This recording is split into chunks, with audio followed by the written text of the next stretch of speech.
में आपका स्वागत है। मैं हूं आपके साथ प्रीति झा। बिहार में इन दिनों झुलसा देने वाली गर्मी पड़ रही है। बाहर निकलते ही ऐसा लग रहा है जैसा मानो शरीर जल जाएगा। और ऐसे में गया की बात करें तो गया में बिहार भर में यानी कि पूरे राज्य भर में सबसे ज्यादा वहां पर गर्मी पड़ती है। और इस बार अप्रैल के महीने में ही ऐसा हो रहा है कि टेम्परेचर काफी ज्यादा बढ़ता जा रहा है और पारा जो है वो 44 के पार जा रहा है। ऐसे में वहां के लोग क्या कुछ कह रहे हैं, जो स्थानीय है वो क्या कह रहे हैं, जो फल की दुकानदार है वो क्या कह रहे हैं, जो जूस के दुकानदार है वो क्या कुछ कह रहे हैं, सुनिए। गर्मी का तो काफ़ी प्रभाव है और हम गया शहर के और सभी नागरिकों से अनुरोध करना चाहेंगे कि बेवजह घर से लोग ना निकले। ठीक है, जब ज़रूरत हो तभी घर से सभी लोग बाहर निकले। क्या क्या दिक्कतें आ रही हैं? दिक्कत आ रहा है कि गर्मी में निकलने से लोगों को, बच्चे लोग को लू लग जा रहा है, बड़े लोगों को भी शरीर में पानी की कमी हो रही है। तो गर्मी से तो काफ़ी समस्या तो होती ही है। जिला प्रशासन की तरफ से पेयजल की व्यवस्था की है। हाँ, जिला प्रशासन, यहाँ के जिला पदाधिकारी महोदय तो काफ़ी अच्छे हैं। उनके देखरेख में यहाँ चुनाव भी हाल में संपन्न हुआ। काफ़ी गर्मी के माहौल में चुनाव संपन्न हुआ, तो काफ़ी बेहतर उनका मैनेजमेंट रहता है। और यही हम उम्मीद और आशा करते हैं कि इस गर्मी में पेयजल की जो भी समस्या आएगी वो जिला पदाधिकारी महोदय के द्वारा उस पर त्वरित कार्रवाई करते हुए आम जन के हित में सुविधा उपलब्ध। कितना डिग्री सेल्सियस? अभी लगता है कि लगभग 40 डिग्री के आसपास में तापमान गया शहर का हो। अपना नाम बता दें। मुकेश चौधरी। गर्मी है, अब देख रहे हैं ऐसे में लोगों का आपके पास क्या कैसे भीड़-भाड़ कैसा है? इस सीज़न में गर्मी बहुत अधिक है, हद से ज़्यादा गर्मी। टेम्परेचर बहुत फास्ट भाग रहा है और भी गर्मी बढ़ेगी, ठीक है ना। तो गर्मी से बचने के लिए आम का शरबत लीजिए, सत्तू का शरबत लीजिए और गन्ने का शरबत लीजिए। और जहाँ छाँव देखिए वहाँ 10 से 15 मिनट आराम कर लीजिए।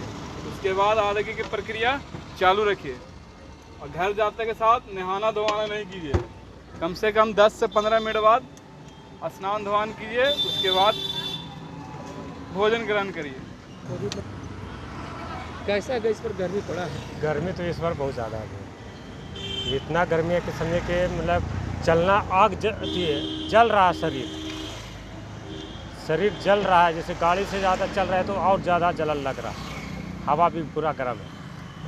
43-44 डिग्री तो पहुँच ही गया होगा। और न्यूज़ में सुने हैं कि 46 डिग्री तक आने वाला है। समझिए क्या होगा। तो क्या उपाय इसकी अब इसका उपाय क्या करें? पर भगवान का चीज़ है। राहत पाने के लिए सत्तू, अमझोरा, केतारी का जूस ये सब पी करके दिन ठंडा कर रहे हैं पेट को। क्या नाम है? विकास। तो आपने सुना कि दुकानदार क्या कुछ कह रहे थे और वही स्थानीय भी काफी ज्यादा परेशान है। देखिए, गया में गर्मी से त्राहिमाम मची हुई है और ऐसे में जो सिविल सर्जन है उन्होंने बताया है कि कैसे इन दिनों अस्पतालों का रखरखाव कैसे हो रहा है, जो मरीज वहां पर पहुंच रहे हैं उनकी देखरेख के लिए क्या कुछ व्यवस्थाएं जो है वो की गई है। क्या कुछ कहते हुए नजर आ रहे हैं सिविल सर्जन, सुनिए। हीट वेव से बचाव के लिए गया में इसे भी अन्य ज़िलों से काफ़ी गर्मी पड़ती है और इस बार तो कुछ अर्ली गर्मी पड़ने लगी है। अप्रैल के मिड से ही गर्मी पड़ने लगी है। तो हम लोग तो CSC और PSC लेवल से ही इंतज़ाम किए हैं ताकि जो उस हीट वेव के पेशेंट हों उनको वहीं पर प्राइमरी ट्रीटमेंट मिल जाए, रेफरल की कम ज़रूरत पड़े। और रेफरल ऐसे मरीजों को जिसका ट्रीटमेंट के बाद अगर कुछ सुधार नहीं हो रहा है उसको रेफ़र करना है। तो सब जगह 2 से 3 बेड का CSC और PSC में हम लोगों के लिए डेडिकेटेड बेड रखती हैं। उसमें आइस पैक की व्यवस्था है, इसेंशियल ड्रग्स है, पैरासीटामॉल, इंजेक्टेबल और टैबलेट दोनों है। और कूलर, और उस बेड में कूलर और AC की व्यवस्था है। साथ साथ एम्बुलेंस में भी AC और पंखे हैं। सभी एम्बुलेंस में AC का हम लोग ऑडिट करा लिए हैं, देख लिए हैं ठीक है इसेंशियल ड्रग्स है कि नहीं। और डिस्ट्रिक्ट हॉस्पिटल लेवल पर 5 बेड है। अनुग्रह नारायण में 48 बेड है टोटल। 32 अभी रखे हैं, फिर अगर ज़रूरत पड़ी तो एक्सटेंड करके 48 कर देंगे। बात हुई है। हीट वेव में जो उसके जद में आते हैं तो कौन सी दवा का इस्तेमाल होता है और उसके लिए दवा यहाँ पर्याप्त मात्रा में है? केवल पैरासीटामॉल है और इंजेक्टेबल है। अगर खा नहीं सकते हैं, बेहोशी की हालत है या कंफ्यूज हैं, तो उस केस में इंजेक्टेबल है, IV लाइन से हम लोग पैरास्टामोल देते हैं, ऐसे टैबलेट के रूप में दे देते हैं। और उससे है कोल्ड स्पॉन्जिंग करना, आइस पर पैक देना।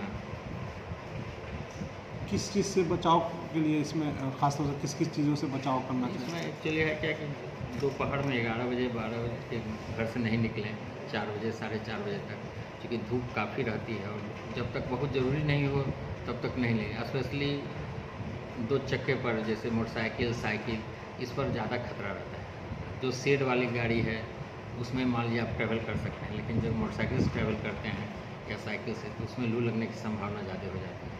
और टाइट ड्रेस पहने हुए हैं, ब्लैक कपड़ा पहने हुए हैं, ये सब नहीं पहनना है।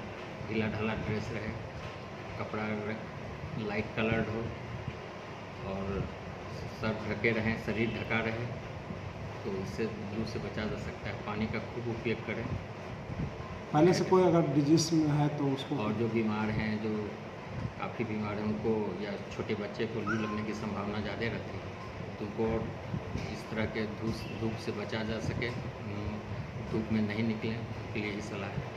अब तक कितने मरीज आ चुके हैं? अभी तक मरीज़ नहीं आए हैं उस तरह के। तो इस मौसम में सबसे ज़्यादा किस तरह के मरीज आते हैं, शिकायत मिलती है वायरल में? इसी तरह का धूप लगने से बहुत सा फीवर होकर आ रहा है इस तरह के मौसम में, जो कि या तो वायरल है या अधिक धूप के कारण बुखार हो गया। पैरास्टामोल 1-2 दिन खाते हैं, बुखार खत्म हो जाता है। इसी तरह के मरीज आ रहे हैं, डिहाइड्रेशन के मरीज आ जा रहे हैं। तो आपने सिविल सर्जन को भी सुना, उन्होंने बताया है कि कैसे इस बार चिलचिलाती गर्मी जो है वो पड़ रही है और झुलसा देने वाली गर्मी पड़ रही है। लोग घर से बाहर निकल रहे हैं तो ऐसा लग रहा है मानो जैसा पूरा शरीर जो है वो जल रहा है। और ऐसे में अपना ख्याल बेहतर तरीके से रखना है, इसको लेकर सिविल सर्जन ने बताया है कि जो मरीज यहाँ अस्पताल पहुंचे उनके लिए विशेष व्यवस्थाएं जो हैं वो की गई है। और ऐसे में हर चीज़ के लिए ये सभी जो हैं वो पूरे तरीके से तैयार है। चैनल को सब्सक्राइब करें, फेसबुक पेज को लाइक करें। धन्यवाद।